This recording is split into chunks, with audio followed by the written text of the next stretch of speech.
Avery, whose show is this?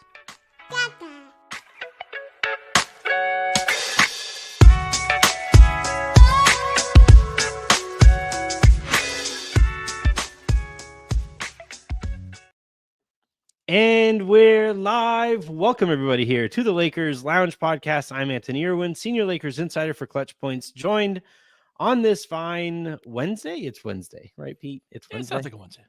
Yeah, it definitely feels like a Wednesday. By Pete Zayas, he of LFR, he of this show. Like he's a part of the show now. I'm just congratulations, Pete. You're a part of the show now. What once was is again. So today on the show, we're going to be talking about Lakers Wolves. This break is killing me, Pete. Are you climbing the walls right now? I so badly want to see this matchup because it's so. I've talked to Raj about this. I recorded a pod this morning with John Krasinski of The Athletic, talking about this as well. And from a very macro standpoint, this is the old versus the new, right? You have this giant front court that the Charles Barkleys of the world are like, just love the idea of a front court that can dominate the boards and suffocate the paint and all that stuff. And then you have your shooting guard superstar in Anthony Edwards. Like, the Minnesota Timberwolves would have been absolutely beloved in the 90s. Like this team would have been absolutely beloved. And then now, since the Luka trade, the Lakers are this like hyper modern NBA hipster team that like, I can't wait to see how the styles make fights, and both of these teams bring such fascinating styles to the table here.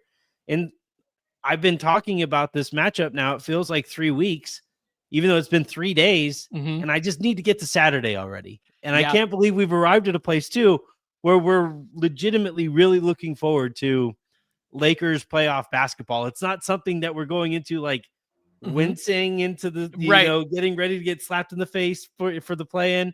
It's something that we're legitimately looking forward to. So I kind of think that's a fun place to start. Yeah, is how exciting it is to just immerse ourselves in this series and open our hearts up to be heard again. It's so funny, and what I've enjoyed has been watching the play-in games in this state of zen. Isn't it nice? Because it's like it's good basketball. Just chilling. Oh, man, you poor slubs in the play-in. Right? Can you imagine being in that position? It sounds awful. It's been great. Like, landing on 50 wins, that meant a lot to me. I know it's just one number, but getting to 50 instead of 49, it's a nice, like, you're a real good team if you can get to that and get the 3 seed. I've loved that. And I've also enjoyed, I think that this, despite our climbing the walls and anticipation and excitement, to see some Lakers basketball. When Luka joined the team, what happened right after was the busiest schedule for any team in years, right? For that March. So the number of practices and amount of like, okay, let's slow everything down. Okay, on this play, when they're doing this, you do that. Like, how many times is Minnesota practiced versus how many times is the Lakers practiced? Have the Lakers practiced up until this little break right here? And so from that a coaching and organizational type of standpoint, I think they have a chance to get to a lot of things that it's super exciting. And then a level of rest, right? So while I share your, like, let's go to it, let's freaking go, I'm really loving this break. Yeah, practically speaking, all of them, it's really good. Very necessary. Yeah, no, totally. And I think that actually lends itself, like we were so in the thick of it, these last couple of months because of how crammed that schedule was, that not having a game every other day or 4 games in 5 nights or what was it? It was like 6 games in 8 nights at one point. You go from that to no games for a week, and I'm like Will Smith, that gif of Will Smith who's just like looking around like, where did the games go? And it's easy to look at that as only a good thing. Oh, everybody gets rest, you get practice. They were also in a good rhythm. Like, Luka had found his game as an individual scorer that game ones can be tricky. Everybody's been off for that week. It can be kind of a strange game because nobody's in a rhythm anymore. Yeah, the under and the Lakers line, I think, will be an interesting bet, just to those who are so inclined. But yeah, this season, man, it was really kind of a novel. This season was all like legitimate chapters. You could find the actual breaks and the peaks and the valleys and everything that went into it. And for it to culminate, yeah, in accomplishing a 50-win season, the Lakers securing home court in the first round of the playoffs. This, I believe, because the last time they had home court was the COVID year. And this is the first Lakers playoff series with home court since like 2010, I think is Oh my God, that's true, isn't it? season. Yeah. And Wow. like, you think of it 11 maybe. Yeah, I think it would have been 11. Yeah. 2010, 2011 season. Yeah. Yeah. And it's wild that it's been that long. And it's such it just feels like a legitimately different era. I'm getting shit on Twitter right now because I said that Steph Curry just ended the Memphis Grizzlies, Ja Bane, Jaren Jackson Jr. era. It was a complete, like, I didn't mean to call it an era. It was just for lack of a better term. But it does feel like we're heading into a legitimate era. And this is while this season was its own novel, it feels like we're heading into its own 7-part series. This Luka era. What's this first chapter of the Luka era, first part of the Luka era been like for you? Mind blowing. It, like, completely changed. I wake up every day and I just can't believe Luka is on our team. And then every time the freaking Mavericks open their mouths, I'm like, like, sometimes someone's just a dumbass. And what makes being a good GM is being like, hey, that guy, he might have some bad ideas. I'm gonna go talk to him.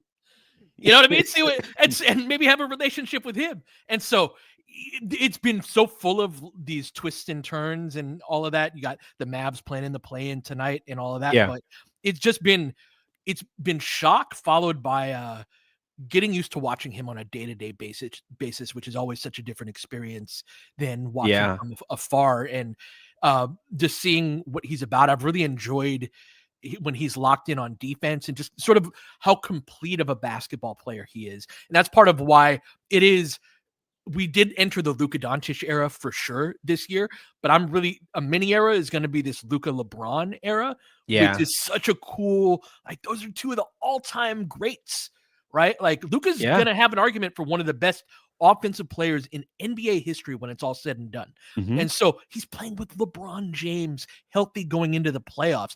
I at least want to see how that turns out, and the possibilities they can have from connecting their minds, of which practice and organization super helpful to do that. Like, I just can't wait, man. How about you? So it was funny. I was doing the show with John this morning, and we spent a lot of time talking about how Minnesota's going to guard Luka. And I was like, all right, so all of the resources that we just talked about there guarding Luka, how much effort and energy it's going to take for Minnesota to deal with Luka, because I think it's a tough Luka matchup for them. They're a little light in the back pocket, Minnesota is, and because of that, they're going to have to shift the court and to literally just bring more poundage to that side of the court whenever Luka's on that side. And I'm like, okay, you're doing all of that. Now what are you going to do with LeBron? And this is the very first time, Pete, LeBron, and maybe even this is the first time in the history of the sport where somebody of LeBron's ilk isn't the top priority for an opposing team. And that is so interesting to think about, that there are going to be moments where Minnesota's going to be like, oh, fuck, that's right. They have LeBron. That's wild. Incredible. It can be so hard to, like, let your heart and imagination be like, what if we are just amazing, right? Like, you want to look for all the reasons, but it's like you're explaining that, oh yeah, LeBron James is going to be the second best guy that you might forget. That sounds bad. That sounds bad, Anthony. If you're the other team, that sounds bad. He's not the first thing you're worried about. Right. For the first time in his career on the offensive end, that's not the first thing that you're worried about. And the defense is credible. I think we'll talk more about how you can, and I think the Lakers are a good matchup defensively for Minnesota. But just that right there, Anthony, like, I don't know that we were watching the version of LeBron that was just trying to get through 82 and conserve as much as he Oh my can. God, yeah. This so that he can be amazing at this part, which is what he's always done. Let's hope everybody can be healthy and all that. But that sounds bad. Yeah, it's just we saw it in the Indiana game where he broke free to tip in the game winner there. And I'm thinking, how do you lose LeBron? And the answer to that is because you're worried about Luka. How do you lose Luka? Well, because they were running an Austin LeBron pick and roll. Mm-hmm. How do you? It's just it just become a resources issue. There are only so many things that you can do on a basketball court defensively, and that's why, like, I have it Lakers in 5 right now, and my thinking is, you'll have a couple tough shooting games, but even if it's close late, the Lakers have so many options for late game situations. Whereas Minnesota, and I think this is a good time to segue into defending Ant. For Minnesota, it's like, all right, Ant, what you got for us? And that's, I think the Lakers are a better team. I think it's a tough matchup for Minnesota on top of it. And then kind of the trump card that just knocks everything else down is that the Lakers, I think, are going to be incredible in clutch moments offensively. And I don't know what many teams do there. But over the course of the 5 minutes to get to that moment, what did the Lakers do with Ant? Because I'm looking at it, he's I think Vanderbilt physically is the best, most capable defender that the Lakers have for Anthony Edwards. But you can't play Vando a ton because of what he does to your offense. I think Dorian Finney-Smith is pretty good as an option. I think Rui, given the way that he was defending to end the year, is a viable option there as well. And I actually think in some moments LeBron will get that call. LeBron, I think, was one of the better isolation defenders in the league this year. It's going to take a team effort. And given how much is riding on it, the Lakers, if they get this right, the series is over quickly. What do the Lakers do you think, with Anthony Edwards? Yeah, I think you're spot on with from going through those names. Vando's going to play at the same spots of the game that he always plays. It's going to be mostly that LeBron and Austin group, and then the tail end with Luka at the end of the first quarter. And so he won't play a ton on Anthony Edwards, and it is going to be a team effort. So looking at the tape of what the Lakers tried to do on Ant is it's a 2-person effort where the person on the ball is putting a little bit of pressure. A lot of times it's going to be somebody like Rui or DFS. I think, as you said, those are the top 2 type of guys. Now, they're at a speed mismatch, right? If you leave them on an island in space with Anthony Edwards, he really changed his game this year in that he upped his 3-point attempts, and a lot of them are step back threes. He uses step backs just like Luka does. And I think he's got the best jab step in basketball, where he's got the ball in triple threat position. He's faced up on you, and then he fakes like he's going to drive to the rim. And you're like, oh crap. And you're backpedaling, trying to keep up with him. He uses that against you, clean step back, taking 10 a game, making 39.5% from 3 on that. And so he's both a driver and a shooter now, to where the reason you need to put 2 on him, and what Redick has been doing, is you put Rui up on him knowing he's not going to be able to stay in front of him, but I can funnel you toward the sideline. I can funnel you toward the corner, but that takes a second defender to help me do that. So if the ball is on the sidelines like that, that's usually going to be the low man.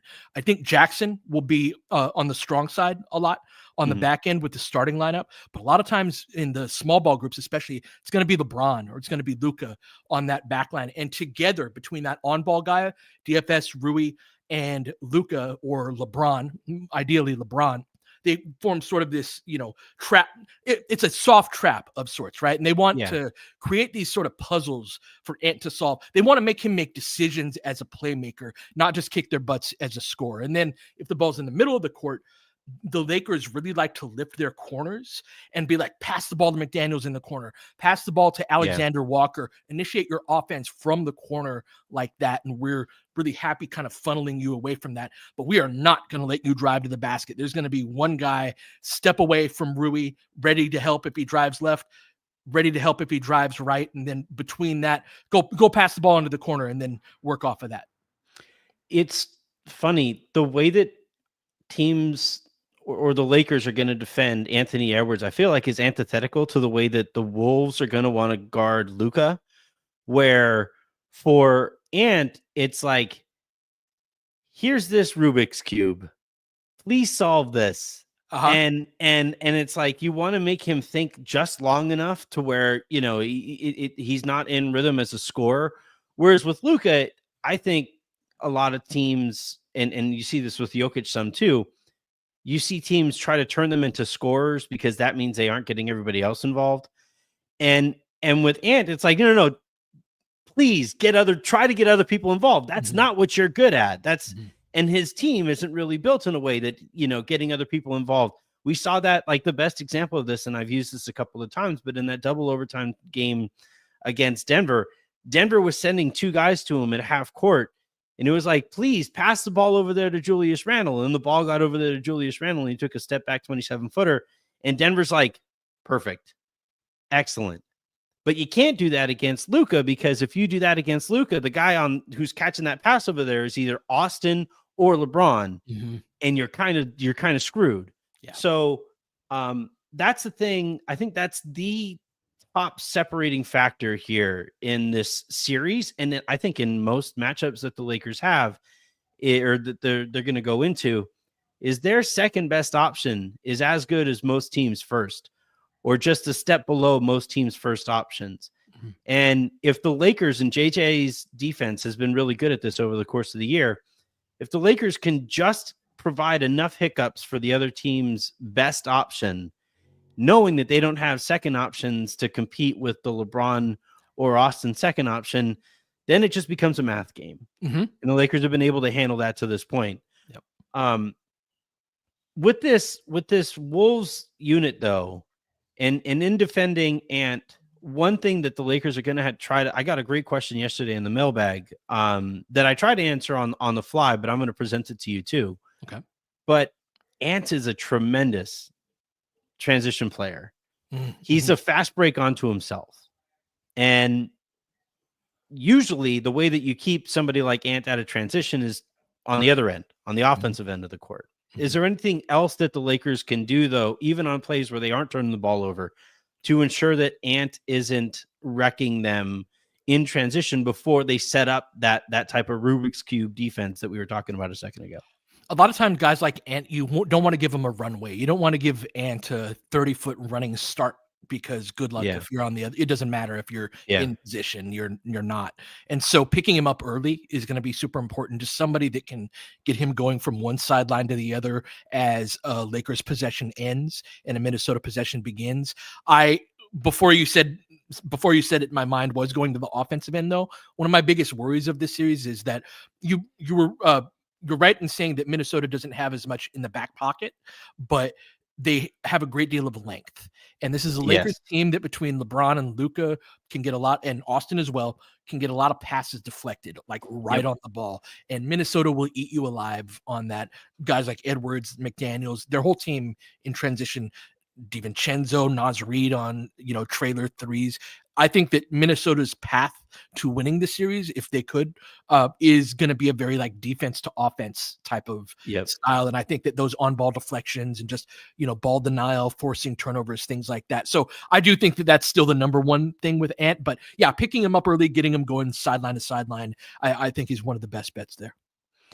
That's where I think those few minutes that Vando is going to be on the court with Ant at the same time, picking up a couple fouls is going to be kind of key there. Sure. Just making sure you bump him in transition, even if it isn't an outright foul, right? Just throw your hip into him a little bit, make sure he doesn't feel comfortable. That's why eventually Ant got tossed, was because Vando was doing a lot of that stuff in that matchup that we saw there. I like this matchup here for the Lakers. I like the way I listened to you and Darius talking about it, and you brought up the way that Ime Udoka talks about it being kind of a battle of wills, our identity versus your identity. Which identity do you think is more sustainable? The Wolves' size or the Lakers' kind of space and pace and spreading you out and creating the number of threes that the Lakers have created? I think the Lakers have weaknesses for sure, but I think that their style is more sustainable because Yeah. ultimately to win an NBA championship, I think you have to be able to defend the rim, but also defend the 3-point line to a degree that playing two bigs, I think playing this style of Lakers team, it's very difficult to play two bigs at the same time. The Warriors are like this. I don't know how much you watched the play-in, but Zach Edey was a very frustrated young man last night as the Warriors swarmed and swirled around him. Did you see our buddy Keith's tweet? He put out a tweet today. It was like these 4 possessions all wound up being turnovers, and it was all Edey under the basket open. Yeah, they get there real quick. It was unbelievable to watch. It really felt like they were the Warriors were basically like, go ahead, give him the ball. They totally are. He's open. That's absolutely what they're doing. And so that's what rim protection is in small ball, right? This is new for us Laker fans who've always had Shaq and Kareem and all AD. Powell, AD, all of these giants throughout history, like this small ball style. But yes, you are absolutely swarming and being like, yeah, this is open. But that is what your rim protection looks like. But the reason you do that is because a team like Golden State can fly out to 3-point shooters, which Minnesota can't do nearly as much. So I don't think that there's any inherent advantage, Anthony, in being smaller or playing small ball. But I think that when you play two bigs and a guy the size of Rudy Gobert with the coordination of Rudy Gobert, it's not so much, I'm going to cook him up in isolation and switch on him and score a bucket. It's like, no, he's got to worry about this guy over here. Oh, crap, it is LeBron that we got to be worrying about. And I got to shift all my weight quickly out onto the perimeter out on the other end. So I think all in all, the Lakers have the advantage there. Yeah, small ball reminds me. Did you ever see Galaxy Quest? No. Back in the 90s. There's a scene where these like Martians, these aliens, it's this like farcical, satirical, kind of movie. Okay. And there's this scene where the aliens, they're like viewing them from afar, and these aliens see this older alien getting to the meal, and they're looking at this thing. He's like, come on in, you're good. Hey, here's your seat right here at the table. You're set. And and the main characters from the movie are like, oh, that's so nice. They're organized. They're making sure that the older alien eats too. And then as soon as the alien like shows its neck, they all just go wham. Yeah. And you see like alien parts flying all over the place. That's essentially what they turned Edie into yesterday. It was like, here, Bambi, come on in.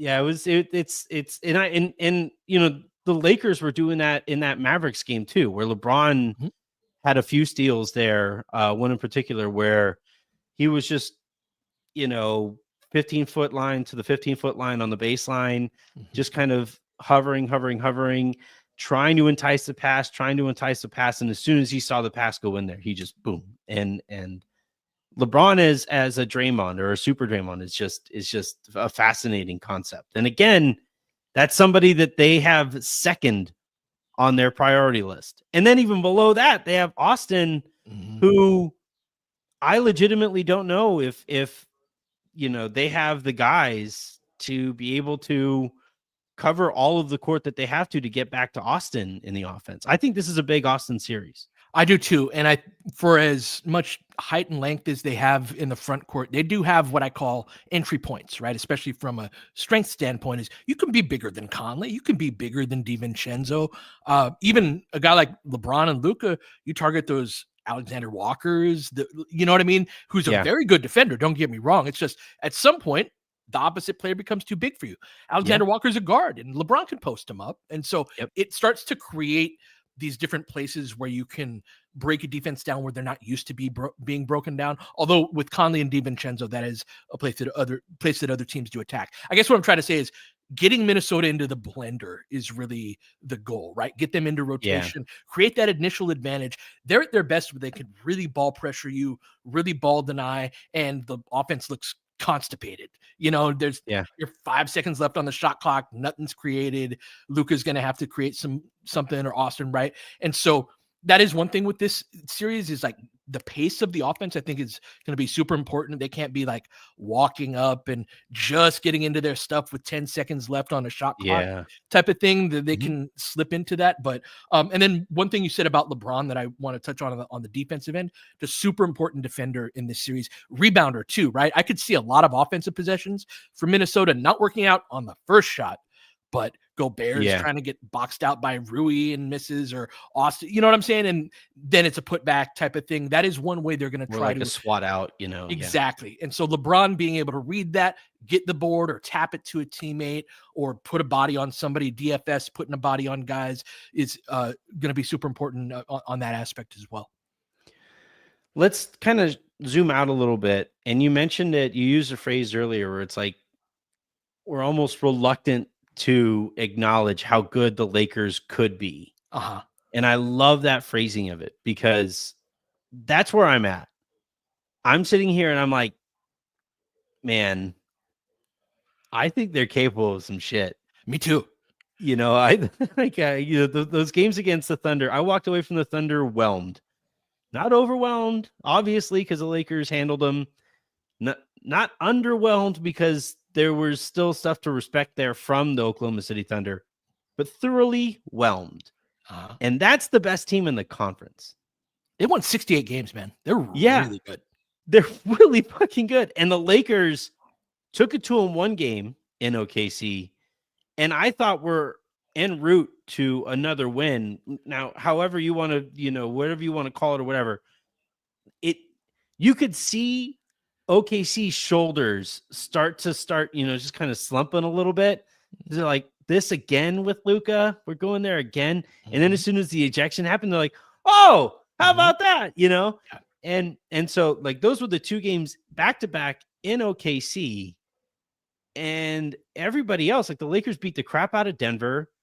They beat Houston this last week or so as well. I don't know, man. I think that there's a path to the finals that seems relatively clear here for the Lakers. Where are you setting your expectations coming into this postseason? Like, what would you consider a success or a disappointment? I think we should at least get to the conference finals, right? Yeah. There's no way you watched those OKC games and came away with the idea that the Lakers don't belong on the court with OKC, which I think there was a great deal of thought of like, oh no, OKC is so much better than anybody else in the conference. It's like, no, this is one thing that irritates the hell out of me, is like, they haven't actually won anything yet in the playoffs. They haven't won a really significant series in the playoffs yet. They're totally capable. Sam Presti was anointed the best executive in all of sports. All of sports. The Dodgers had just won a World Series. Andrew Friedman's like polishing his rings. Like, excuse me? Look, if you want to say they're in great position for now and for the future, or that they're going to, or that they very well might this year. Yes. Possible. But this whole idea that they are untouchable because they won 68 regular season games, I think that those two games really disabused any notion that that was the case. And so who's it? The two teams that looked like they were better than us for long enough stretches when the Lakers were playing really well were Boston and Golden State in individual games, right? Now, I don't think that would persist with Golden State. And with Boston, we were still down 4 with 2:30 left in a game. We didn't have Rui or Jackson. If that's going to be the case, no, we're not going to be able to beat Boston. But it's also a version of the team that had been together for like 2 weeks. And this version knows itself a lot better than that version did. And knock on wood, they're able to advance in the playoffs. They should know themselves better, right? Even better. Like this team has the chance to win an NBA championship. I'm not saying that they will, but they very much have a chance. They have 2 of the best players of all time and a good defense and several role players that do their jobs proficiently on both ends of the court. I do think we're like one injury away, but we're one injury away from it kind of going dark. Depending on who it is. But I think you could say that about a lot of the top teams, right? If Boston were to lose a Jaylen Brown or Cleveland Evan Mobley, of course, and so that, the Lakers are right in it, man. So you have that same like Lakers can win it all? Yeah, my dad and I have a stupid joke that we have, running now where dad will always go like, "Yeah, I don't really have a warm fuzzy about this team. Yeah, I'm not feeling all that fuzzy about this team. Pete, I'm feeling a little fuzzy. Really? I've I've I Dream with me, Anthony. Talk to so me about what feels. Yeah. here's my thing. You have two of the all-time playoff risers in their generation, in Luka and LeBron, where every time they have had even the semblance of a decent team, they go on runs. They also make the game a lot easier on each other. They make the game really easy on everybody else around them, but they also make the game really easy on each other. And the idea that LeBron can go through a playoff series or go through a playoff game and focus on the defense, focus on the little things, and save up his energy, and then be even more difficult to deal with in the fourth quarter, that's terrifying. That's something we have never seen before. The closest thing we saw to it was when he was with Kyrie. They won a championship. Mm-hmm. And when he was with AD, like he was point guard the year that he won a championship. And now he's Draymond. Yeah, now he gets to just kind of chill and focus on defense. And don't get me wrong, the idea of boxing out Gobert and boxing out Naz Reid and boxing out Julius Randle for the 3 quarters that he might care about the series, that's going to be a little difficult. But the idea that he's going to be able to go from that, just keep an eye. He's kind of like the Eagles in Lord of the Rings, where they just get to they just hover, they hover. Mm-hmm. Okay, now it's time to go in and end whatever challenge is in front of the main character. And this is what's different about this construct versus a LeBron and AD type of construct. Is in a LeBron AD construct, LeBron has to be the main on-ball guard, right? The main guy you give the ball to in the playoffs that can carry you home. AD's a big man. Whereas in this type of construct, it's perfect for a player as versatile as LeBron. When I say he's Draymond Green, like he's way more than that on the offensive end. But what I'm saying is that a point guard in 2020, and now we're asking him to be this small ball 5 on defense who can also get you 25 and 10 and 10, right? And so doesn't shoot like he's wearing a backpack, that kind of thing. Exactly. But what's different is that if you have to carry that burden of being the offensive mantle every night, you cannot also choose to be, I'm going to be a shooter on some nights, which LeBron totally is. I've got opportunities to cut along the baseline like I'm Rui, right? I'm a roll man. I look like Karl Malone rolling to the basket in these 2-man games with Austin pick and roll. I am an on-ball guard against this lineup, against this defense. And so having Luka occupy that spot allows LeBron to access all the different versions of the player that he is. That, again, that's terrifying because that was sort of locked up as no, we actually need you to be our guy in ways that you can't also be the other thing, Yeah. Miami LeBron was so wild as a concept because, there'd be possessions where Wade would be able to carry the offense for a little bit. And LeBron was like, all right, I'm just going to go shut down Derrick Rose for a little bit over here. Just keep doing your thing over here. Bosh, you keep doing your thing too. I'm going to go wreck worlds in this specific spot. And the thing is, now, obviously, he isn't the same athlete that he was back then, but he's such a thinker. Like watching LeBron get to take a step back, study the team he's playing against, know exactly what he needs to wreck while he's doing the Draymond thing, and then also being able to have enough in the tank to go out. And if the Lakers need a bucket late, if they get a switch, if he's, in the short roll, whatever, like him being able to do that, that's why, we've been talking a lot over the years of, is the LeBron AD era, can they still win a championship? Can they still do this? Can they do that? I've been pretty stubborn about, thinking that I thought they could. I was a little nervous about LeBron being your best player in a playoff series or, during a playoff run. Now he's the second best player. That's just, I don't know if you, there was a clip of KG and Paul George of all people. And they're sitting there and they're talking about the Lakers post Luka trade. And they're like, yeah, LeBron's going to be their second best player. And they both just started laughing. They both were like, good fucking luck. Yeah. good luck. And again, it's I'm a little nervous that I'm oversimplifying it by just looking at it that, but also Occam's razor exists. And Sure. sports don't have to be all that difficult. They don't have to be all that complicated. If LeBron James is your second best player, you're pretty bleeping good. Yeah. And you're pretty good specifically against the types of teams that we saw them be really good in the regular season. And that's the kind of teams when he gives a bleep, when Luka gives a bleep, then they're really effing good. And I don't know, man. I have really high hopes. I'm with you. I would be somewhat disappointed with anything less than the conference finals berth.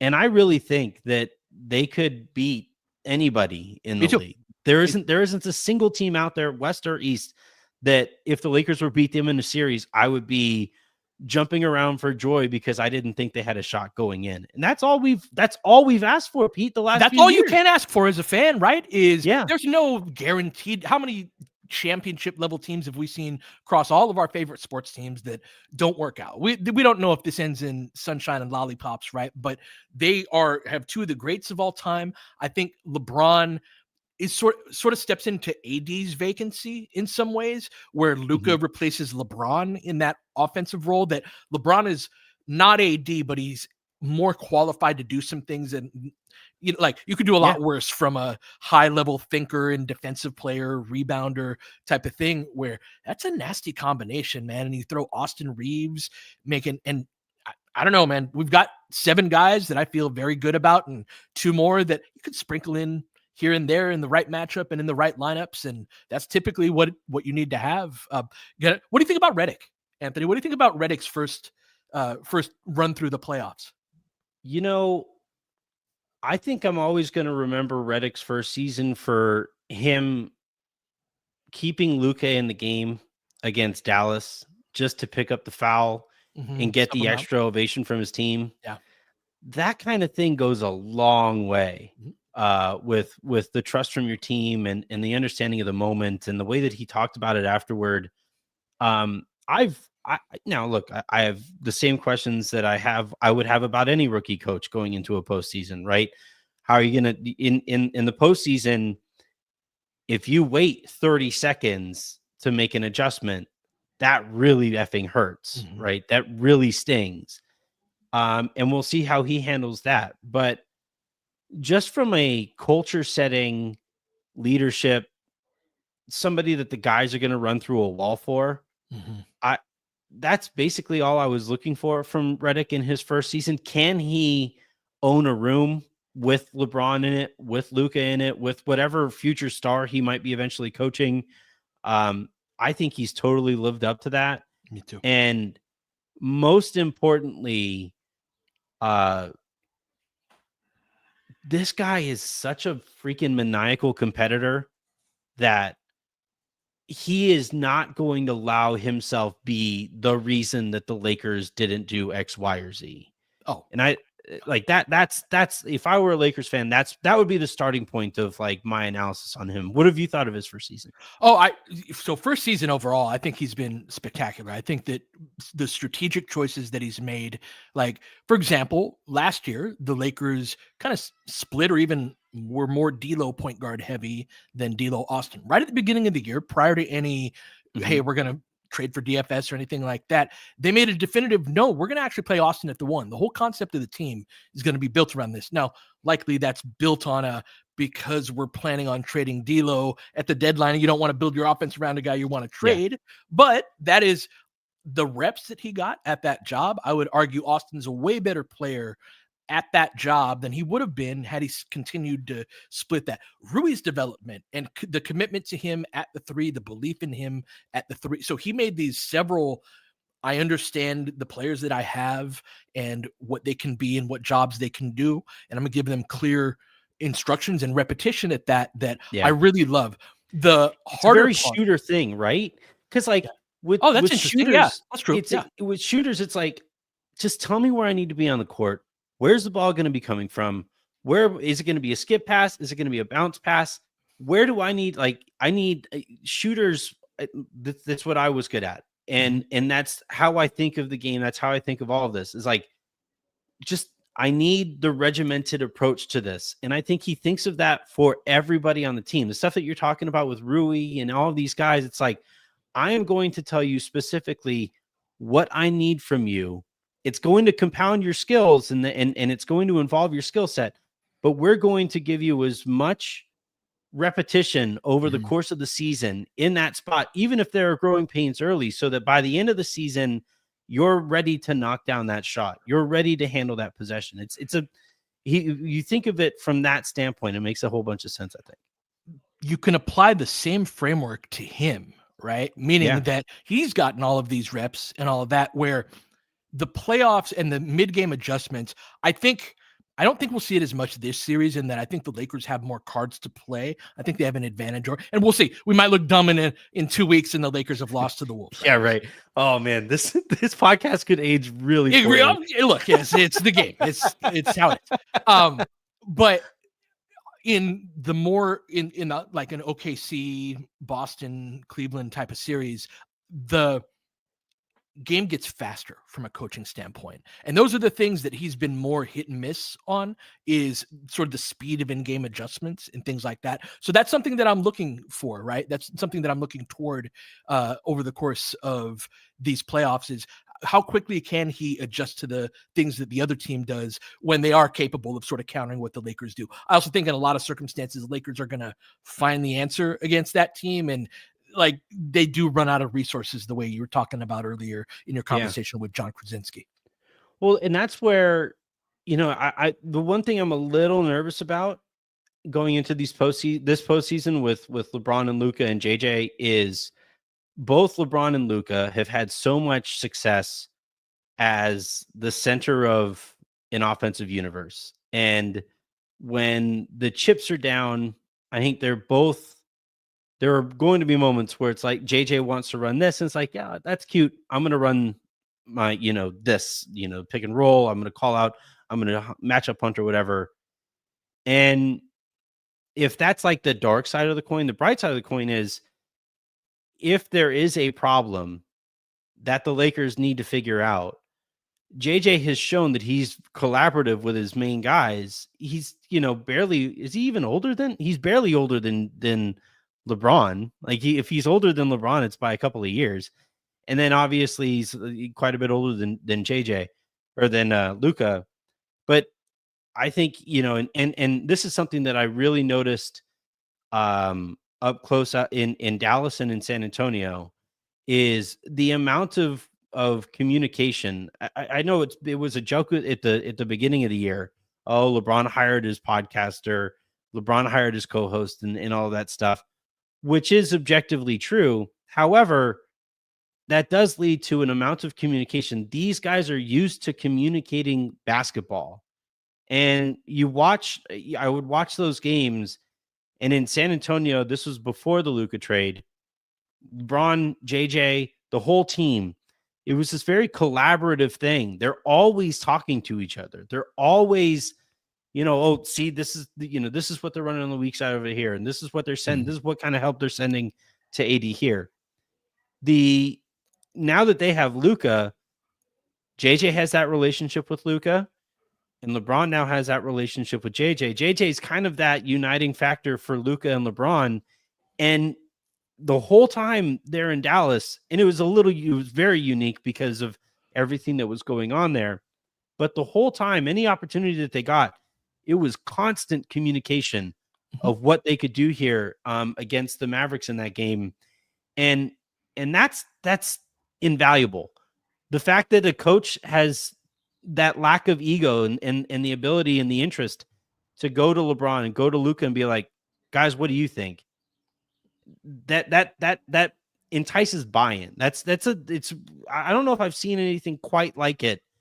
Especially being Lakers fans, we're used to Phil, who would like give his guys books, right?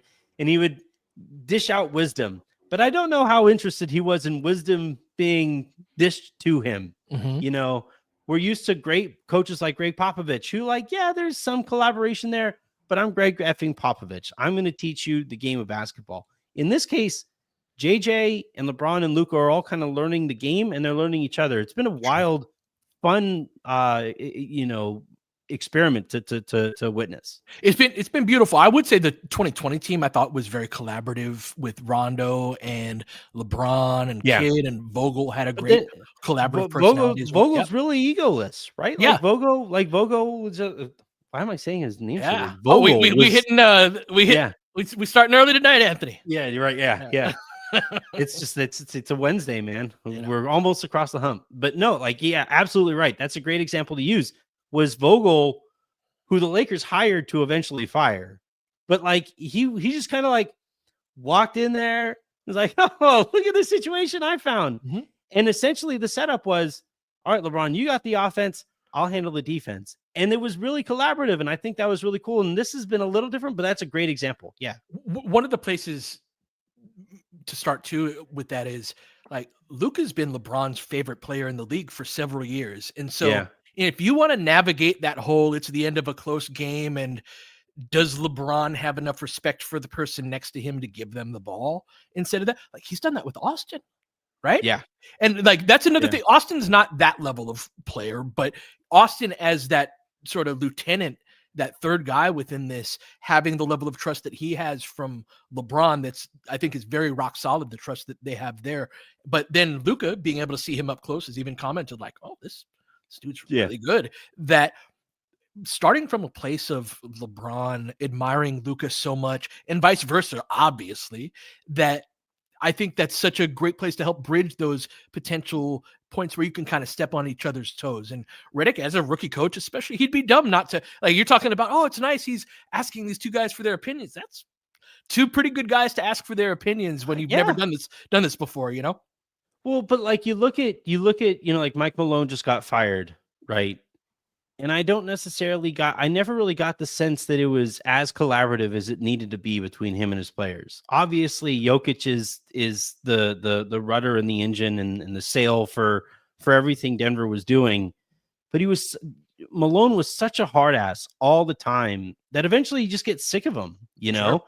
And I think, JJ's openness to levity, his emotional understanding and bandwidth for this Lakers team and this season. And, you see the work that he's done with as it pertains to the fires that went through the Southland, right? This dude, he gets humanity, and I think, that's such I don't know how it remains such, but it's such an underrated part of coaching. Is just the people aspect to it. Hey, can you be somebody that people look forward to seeing every day at the office, in the facility?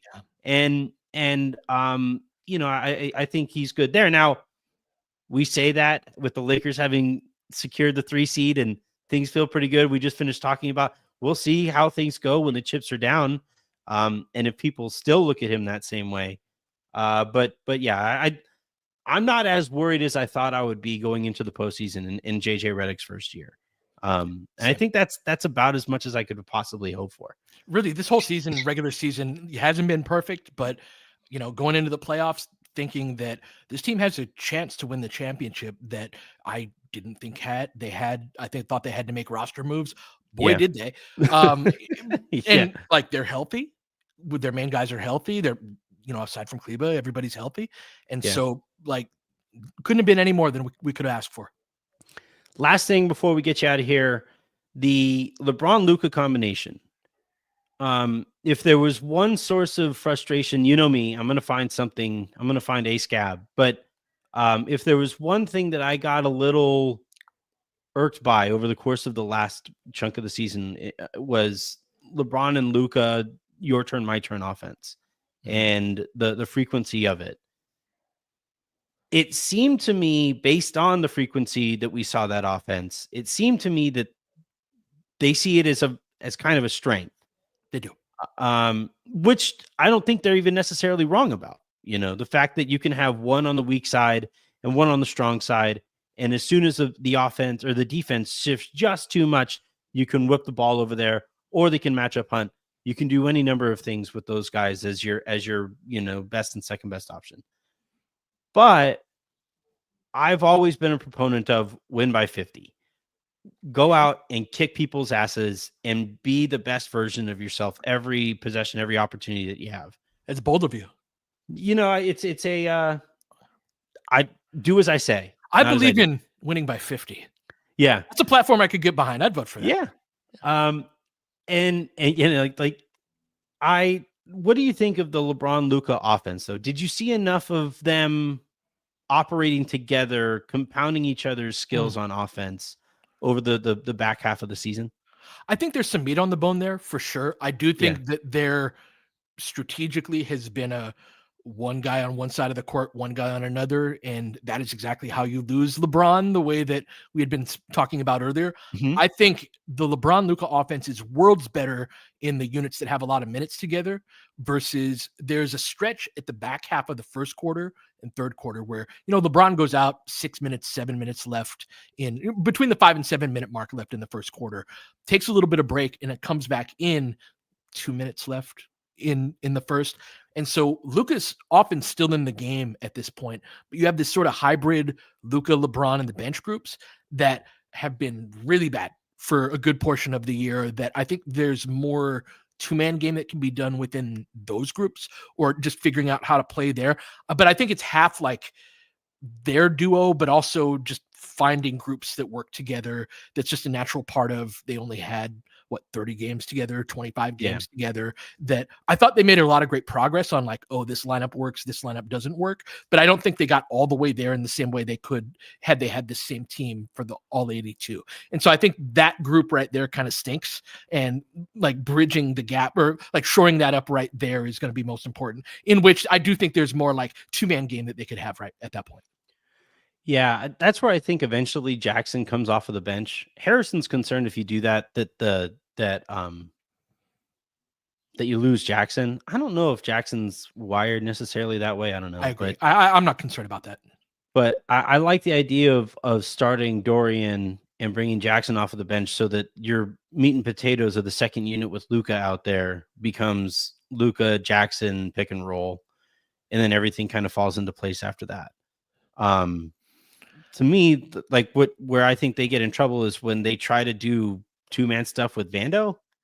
Oh yeah, of course, as the center, and I'm like, that's not it.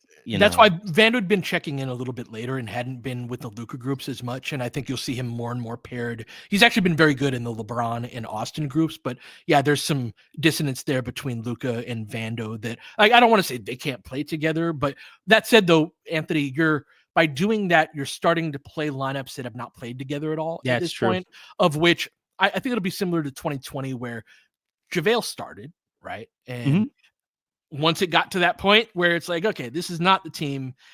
And with Minnesota, I actually think this is a Jackson series. I don't think every series, for example, I don't think if we play Golden State, I don't think that would be a Jackson series.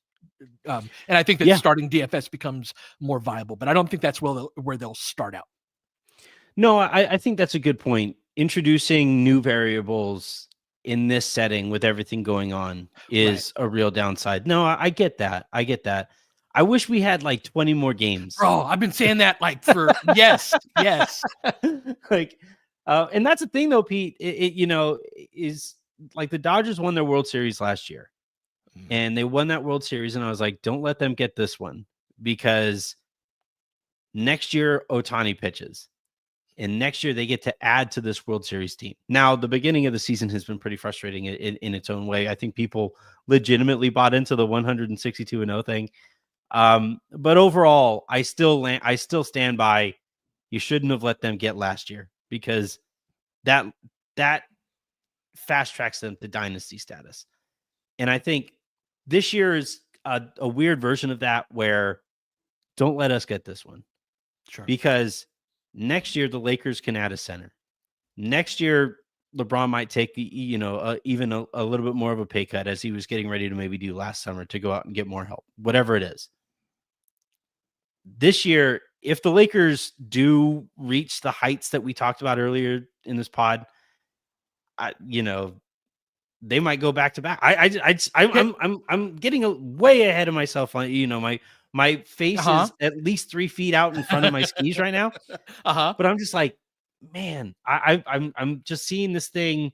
The ducks are kind of lining up. I'm like, about that? I get you, and I agree. And like I said, we can dare to dream on some things. Yeah. But I want to flip that on its head real quick. Of tomorrow isn't guaranteed. You're talking about the next year for year 23 guy.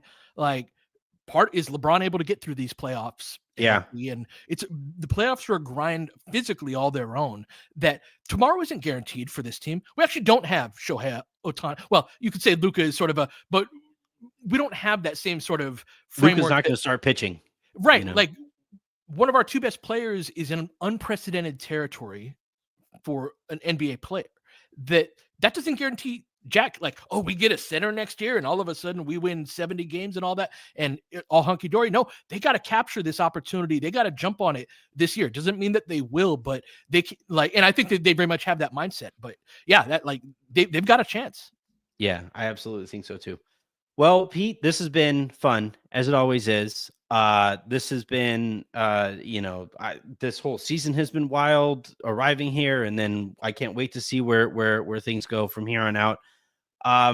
Plug away. Anybody who's listening to my show who doesn't watch or listen to your show, obviously is not necessarily doing fandom all that well, but just in case nobody, you need to plug stuff, and go ahead and dive on it. I'll just Darius and I on the Laker Film Room Pod, man. That's where you can find me doing my playbacks as well. One of the ways I've been trying to teach the game this year has been live. So I'll be doing playbacks throughout the NBA playoffs. Come join me on there. And yeah, man, but yeah, you know where to find me. Awesome. All right. That is going to do it here for this episode. We have Yov on tomorrow, John on Friday, and then the game on Saturday. So thank you everybody for tuning in. Have a great rest of your day. Make somebody else's. We'll talk to you whenever we do.